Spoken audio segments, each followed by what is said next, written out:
वाले हैं और खंडवा आने वाले हैं। तो मैं आपको बता दूं कि दादाजी महाराज बड़वा से होते हुए खंडवा आए, लेकिन एक बार भ्रमण करते करते वे खंडवा नगरी और आ चुके थे 2.5 दिनों के लिए।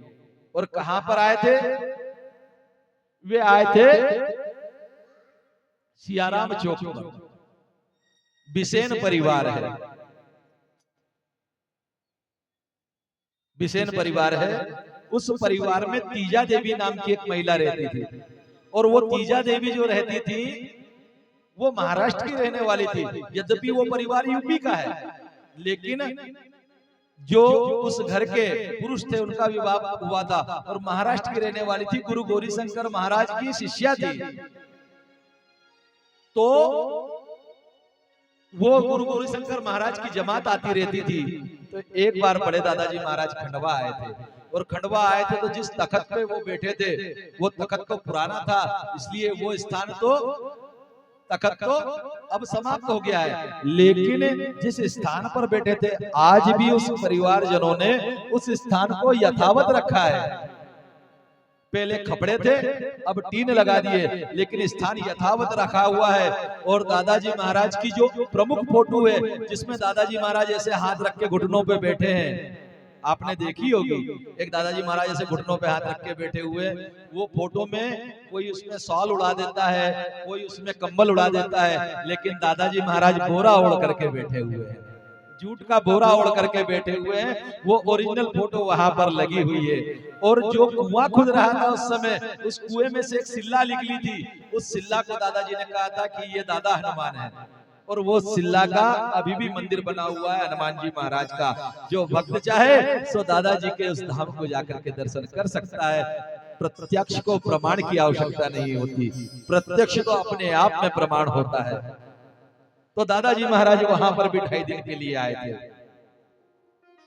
और वहां पर दादाजी की सेवा हुई।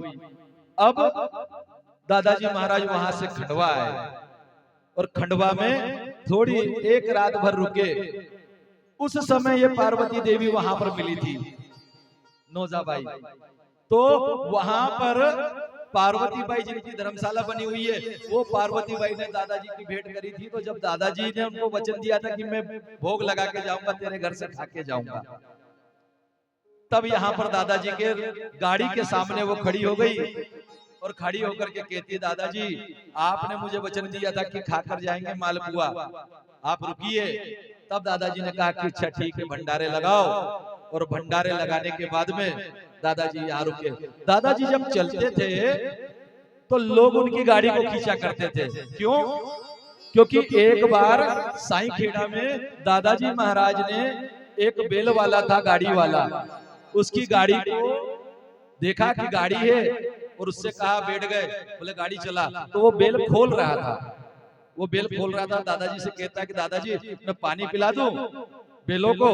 नदी के किनारे बेलों को पानी पिलाने के लिए खोल रहा था। एक बेल खोल चुका था, दूसरा खोल रहा था। बोले फिर अपन चलते हैं। तो दादाजी महाराज ने कहा कि ठीक है, तू क्या सोचता है, तेरे बेल नहीं जोतेंगे तो मेरी गाड़ी चलेगी नहीं क्या? और दादाजी ने कहा चल रही गाड़ी। तो गाड़ी दादाजी की चल दी, बिना लोगों के वो गाड़ी चली। तब से दादाजी की गाड़ी में बेल नहीं जुटते थे, लोग खींचा करते थे। और जब दादाजी की सवारी चला करती थी तो लोग झांझ मंदिरे, भगवान का भजन, शंख नगाड़े सब बजाया करते थे। और दादाजी के नगाड़े जो बोलते हैं तो क्या बोलते हैं? पदम कुंड चल। क्या शब्द कहते हैं? दादाजी के नगाड़े को कभी सुनना आपने? वो शब्द कहता है पदम कुंड चल, अर्थात भगवान के धाम को जाना है, भगवान के धाम को चल। आइए भजन करते हुए आज की आरती की तैयारी करें और आरती करके भगवान शिव शंकर की आरती आज करेंगे। क्योंकि